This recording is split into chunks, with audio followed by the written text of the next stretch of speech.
primeiro lugar, existe um chavão que diz que a história é a história dos vencedores. Esse chavão, como a maioria deles, é falso. Em geral, a história é um instrumento dos perdedores, é um instrumento de guerra cultural, do qual se lança a mão quando se perdeu a guerra no terreno militar, que foi exatamente o que aconteceu em 1964 e depois com as guerrilhas a partir de 68. Então, o Partido Comunista nessa época tinha praticamente a hegemonia, o controle da classe jornalística inteira. Você veja em 2001, 14 anos atrás, eu já contei pela revista Época aquela história do Ladislau Bittmann, que era o chefe da KGB no Brasil, e que confessou no seu livro de memórias que a KGB tinha pelo menos 100 jornalistas brasileiros na sua folha de pagamentos. Agora, com esse rapaz lá da Polônia, o Mauro Abranches, teve acesso aos documentos do serviço secreto da Tchecoslováquia no período comunista, ele está revelando lá centenas, milhares de nomes de agentes da KGB que estavam ali incrustados no governo João Goulart. O número deles é tão incalculável que não se pode falar nem infiltração, deve-se falar de ocupação. O governo João Goulart era o governo da KGB, a gente tem que entender isso aí. Não era assim, comunistas brasileiros por ideologia, não, eram agentes profissionais a soldo da KGB, sobretudo na classe jornalística. Você vê, quando você lê o currículo do jornalista, dizendo, ele estudou não sei onde, depois trabalhou na Rádio Pequim, trabalhou na Rádio Havana, etc, o pessoal tudo KGB. Nos países comunistas não havia imprensa livre, a imprensa era um órgão da KGB. Esses caras estão todos trabalhando para a KGB. Outro dia até o seu xará, Selmo Góes, confessou que trabalhou para a KGB. Foi o único que confessou. A hora que você começa a ver a lista inteira, começa a ver os nomes, você diz, meu Deus, não era uma infiltração, era uma ocupação. Então, esse pessoal, como foi derrubado pelo Congresso e pelas Forças Armadas, decidiu reagir no campo da guerra cultural e lançou mão da bilionária indústria editorial e jornalística comunista. Você vê que a classe jornalística brasileira, vamos falar o português, claro, a classe jornalística brasileira é o Partido Comunista Brasileiro. Vocês querem conferir, vocês pegam a publicação oficial do Sindicato Jornalista de São Paulo, chamada 60 anos de jornalismo. A publicação já é antiga, e ali conta a história do jornalismo paulista. Quando você vai ver que todas as figuras, com exceção de duas, eram todos comunistas. Todos. Só tinha 2 jornalistas que não eram comunistas, e que eram achincalhados por causa disso. O resto tudo era... O pessoal só subia na profissão jornalística com o beneplácito, com a bênção do Partido Comunista. Como é que eu sei? Eu estava lá. Então, por exemplo, quando o governo militar, aquele bando de idiota, tornou obrigatória a sindicalização dos jornalistas, quem fez a campanha de sindicalização foi o Partido Comunista. Ia de um por um, sindicalizava o neguinho, pegava a ficha e já botava a ficha ideológica dele lá. Como é que eu sei disso? Eu participei dessa operação, eu fiz isso. Eu botei lá umas meia dúzia de gente para dentro do sindicato, junto com a devida ficha ideológica. E a partir daí, então, o Partido Comunista teve o monopólio da influência jornalística no país, e tem até hoje. Tem também um monopólio nas faculdades de História. Veja, jornalismo e faculdades de História são a menina dos olhos da KGB e do Partido Comunista. Eles não iam deixar passar isso nunca. Então, essa é a coisa que eles têm que ocupar em primeiríssimo lugar, e ocuparam imediatamente. Então, começa esta enxurrada, este oceano de livros, com a tese de que o golpe começou em Washington. Quem inaugurou a história foi esse mesmo Edgar Morel, o livro O Golpe Começou em Washington, publicado em 64, pela editora do Partido Comunista, que era a Civilização Brasileira. E essa história prossegue até agora, começa em 64 e chega até 2015, gente. Agora tem esse documentário que ganhou 3 prêmios aqui nos Estados Unidos, contando a história de como o golpe começou em Washington. Ora, se o golpe começou em Washington, eles têm a obrigação de nos dar o nome de pelo menos um agente da CIA que estivesse lotado no Brasil na época. Até hoje não apareceu um raio de um nome. E nós temos os nomes de centenas ou milhares de agentes da KGB que estavam lá. Então a função desse pessoal, o trabalho desse pessoal, foi inverter a história completamente. E para isso investe muito dinheiro. Você vê o número de editoras, de universidades, de órgãos de mídia que estão metidos nisso, é uma grandeza. E do outro lado não tem nada, tem iniciativa de indivíduos, como o Anselmo, como eu, como, sei lá, meia dúzia de louco, tá certo? Que decide, então, fazer face a essa enxurrada de mentiras escabrosas, grosseiras, às vezes pueris, mas que se propagam, né, como se fosse verdade evangélica. Então, nesse documentário, por exemplo, eles lançam, agora nós temos documentos, sabe qual é o documento, gente? É uma gravação de uma conversa entre o embaixador Lincoln Gordon e o presidente Lyndon Johnson, no dia 31 de março. O embaixador então disse: "Senhor presidente, os militares botaram o tanque na rua, o que é para fazer?" Daí o Lyndon Johnson responde: "Faça alguma coisa." No dia 31 de março, gente, os caras usam isso como prova de que o golpe foi preparado em Washington. Quer dizer, é de um cinismo atroz. O que o documento prova é que o Lincoln Gordon estava informado, evidentemente, mas nem sequer sabia a data que o negócio ia estourar. De repente estourou, ele foi surpreendido e está lá avisando o presidente que era obrigação dele. É um caso de preparação retroativa, né? Preparação retroativa, sim. E daí vem aquela história. Eles mandaram até um porta-aviões. Sim, eles mandaram um porta-aviões depois do 31 de março. Esse porta-aviões não chegou sequer a aportar, ficou longe do Brasil. E, ademais, tem outra coisa. O presidente americano, no caso de uma agitação populista em qualquer país do mundo, ele tem a obrigação legal e constitucional de mandar uma esquadra para proteger os cidadãos americanos e os interesses americanos lá. Firmas americanas que podem ser atacadas, etc. Eles mandaram para isso. Quem diz que foi para... Não tem a mais mínima prova de que eles mandaram o porta-aviões para ajudar os militares a derrubar o Goulart, meu Deus do céu. Teve que eles não ajudaram em absolutamente nada. Então, o aviso chegou no dia 31 de março. Então só pode ter sido preparação retroativa. E o porta-aviões não chegou a aportar. Por quê? Porque não houve nenhum ataque considerável, tá certo, a interesses americanos ou a pessoas americanas, muito menos ao embaixador. Não atacaram ninguém. Por quê? Porque estava tudo endebandado. Esse comunistado é um bando de frouxos, só tem garganta. Eu sei que no 31 de março, eu estava lá e eu vi, porra. Eu era estudante secundarista. Então tinha lá uns estudantes secundaristas que disseram assim: vamos procurar os líderes para saber qual é a orientação. E daí nós saímos na rua, fomos procurar os deputados comunistas, até vereador comunista. Onde estavam eles? Tinham todos desaparecidos, estavam tudo dentro da embaixada. E quantas pessoas morreram no dia 31 de março? Não, morreram 2 pessoas, uma por acidente. Isso foi o total de mortes. E eles achavam que ia ser uma noite em São Bartolomeu e imediatamente já tiraram os seus da seringa. Desapareceram. Quer dizer, é um ato de covardia. Eu acho que o ódio que esse pessoal tem no coração, e que até hoje se vinga de pessoas inocentes, indefesas, como o Anselmo, até hoje se vinga, até hoje tem ódio. De onde vem esse ódio? Vem do vexame que eles passaram no dia 31 de março, saíram tudo correndo em vez de resistir. O Brizola queria resistir, os outros não queriam, todos fugiram. Isso é um bando de frouxo, um bando de covarde, um bando de cagão. É isso que eles são. Agora, depois vem aquele ódio. Nós temos que fazer um ato de bravura qualquer, uma loucura qualquer, para camuflar a nossa covardia do 31 de março. E daí inventaram essa aventura suicida das guerrilhas. Onde, não nego que até tinha algumas pessoas corajosas ali. Não se pode negar que o Carlos Marighella fosse feito corajoso, embora fosse um idiota completo. Era corajoso do ponto de vista físico, porque, veja, essa gente é tudo fresco. Quando teve o discurso do Nikita Khrushchev em 56, denunciando os crimes de Stalin, o Carlos Marighella teve crise nervosa e teve que ser internado, coitadinho. Quer dizer, até esse, que fisicamente era corajoso, moralmente é um bosta, para falar a verdade. E todos eles são. Se você quer ver um exemplo disso, por exemplo, o Anselmo, quando foi entrevistado no Roda Viva, ele deu um exemplo de grandeza moral extraordinário. Ele reagia aos caras sem medo, sem rancor, assim, falando, explicando racionalmente as coisas, com calma, etc. E aquele pessoal em volta, aquele bando de urubus, de hienas, de serpentes, tudo babando de ódio, querendo acabar com o cara, porra. O que é isso? Se você diz, mas foi um tribunal da Inquisição, eu falo, não, eu conheço a história da Inquisição. Na Inquisição ninguém fazia isso, não.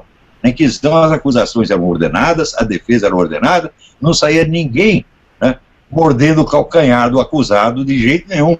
Então é um negócio muito pior do que um tribunal da Inquisição. Né? Aquilo lá foi uma conspiração de criminosos. Né? Atenção, pessoal, Roda, vocês são todos criminosos. Vocês não valem o que vocês peidam. Essa que é a verdade. Né? Então, o Anselmo dando lá exemplo de grandeza moral, mas acontece o seguinte: esse pessoal todo da esquerda nacional, não é que eles não têm grandeza moral. Vou dizer claramente, eles não são capazes de conceber o que é. Eles não conhecem, porque eles nunca viram um exemplo. O que eles chamam de grandeza moral é, por exemplo, algum oportunista que decide brilhar na mídia, como o seu Hélio Bicudo, tá certo? E, tardiamente, o último a chegar na história se faz de gostosão.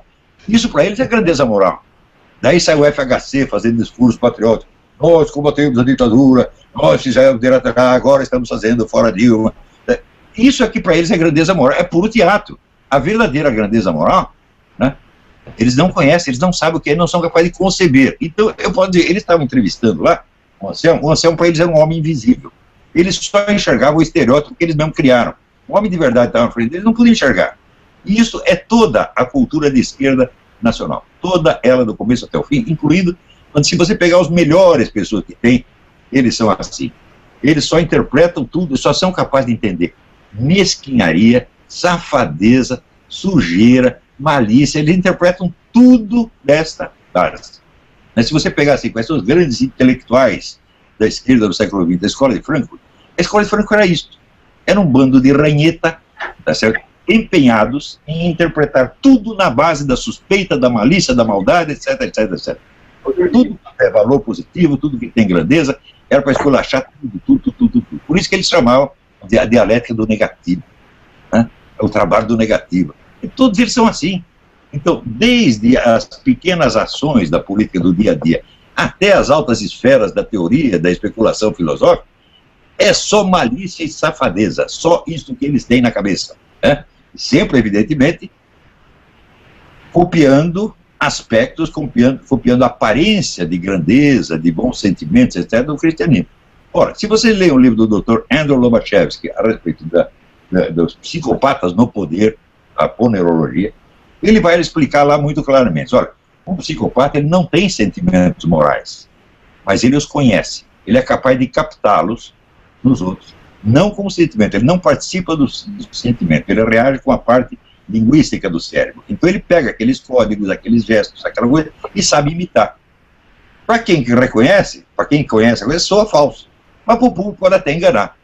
Você vendo o FHC agora falando, virou patriota anti-PT agora, o que é isso? É que soa falso, assim, é um negócio incrível, né? Então, o que eles fizeram foi criar essa imensa indústria da história que falha ao critério número 1 da história científica, que é a confrontação de hipóteses. Não tem confrontação. Você não tem um documento do outro lado. Então você pega, olha, eu tenho aqui 1000 nomes de agentes da KGB que estavam na mídia na época e no governo Goulart. Do outro lado existe. Ah, tinha agente da CIA. Quem? O Cabocel. É assim. Isso é tudo que eles têm. E prova você tem que o Cabo Gonçalves trabalhou para a CIA. Nada, é uma suspeita. Até eu já vivo desafiando, olha aqui, ô cambada, me mostra o nome de um agente da CIA lotado no Brasil. Havia um agente da CIA, havia, porque eu conheço, né? Eu sei um cara que estava lá.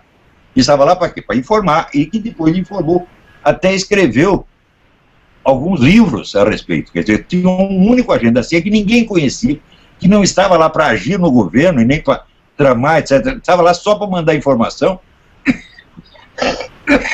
e que depois contou o que sabia em 2 livros que escreveu. Eu não vou dar o nome agora, não interessa. Mas, então, você vê, o Ladislau Bittmann confessou outra coisa. Essa história do golpe começou em Washington, foi ele que inventou. Ele foi o nosso escritório, no Rio de Janeiro, e forjou documentos e espalhou para a mídia, né?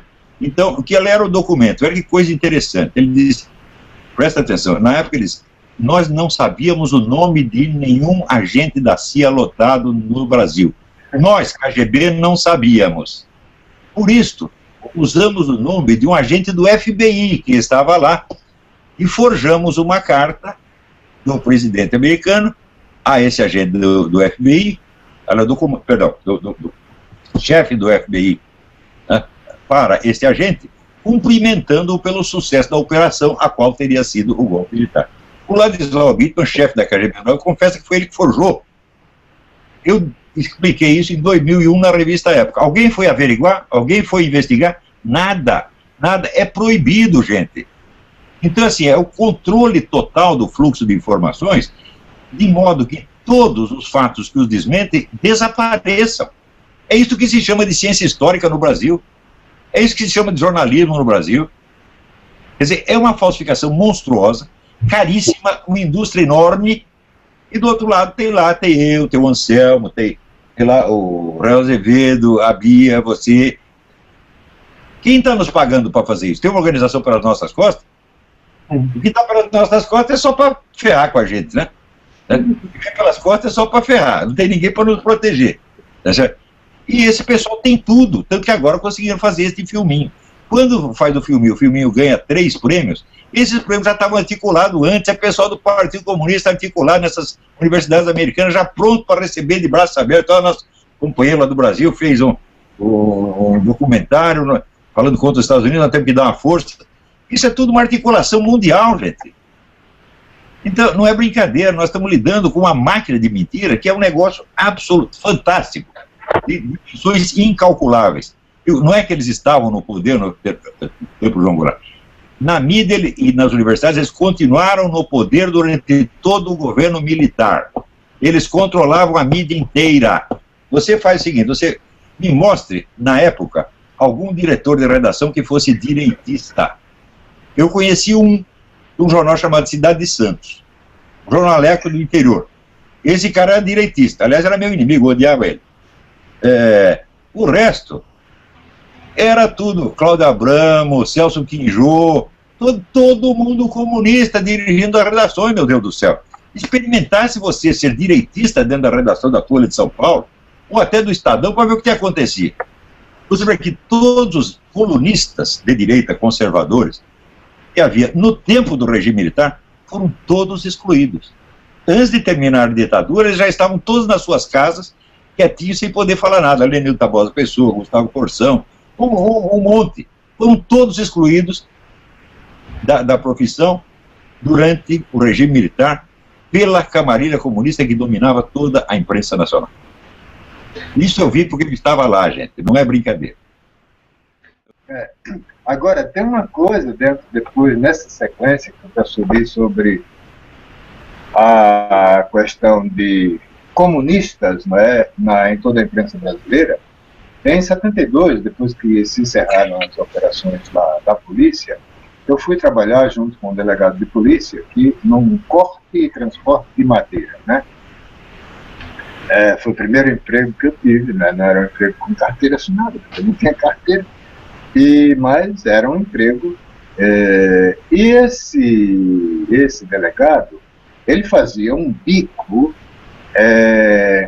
O pessoal da revista Veja, né, mandava as listas dos jornalistas que iam ser admitidos na revista para passar pelo crivo lá dos arquivos da polícia, né, para saber se o cara era comunista, se tinha alguma relação com algum movimento comunista, etc.